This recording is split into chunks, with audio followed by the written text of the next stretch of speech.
زیناکردن 6 خەسڵەت بەخۆیەوە دێنێت سیانیان لە دنیا و سیانیان لە قیامەت. فأما اللواتي في الدنيا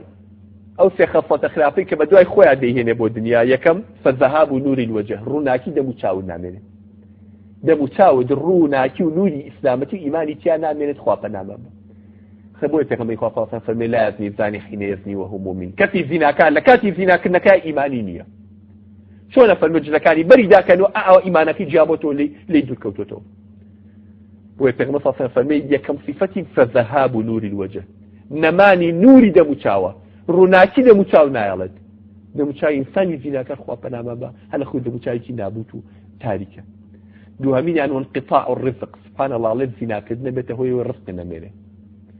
كابرا الرزق نميره لاش فروشيه كان روش تايوارا پارە پەیاکا بە زینا بەڵاسێکی 1 دیناری نییە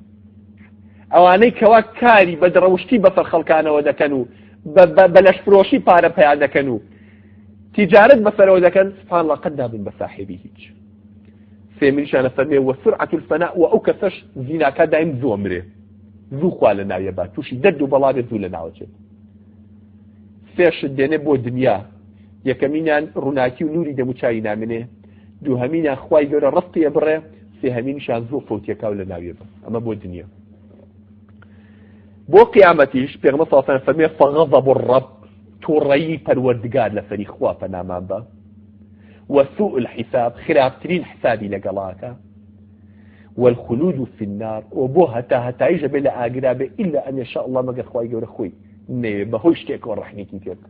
شتێکی کرد بێ دوای ئەوە مەگەر خوای گەورە لێ ببووێ ئەینا ئەو شتە بە دوای خوایە بێ خوا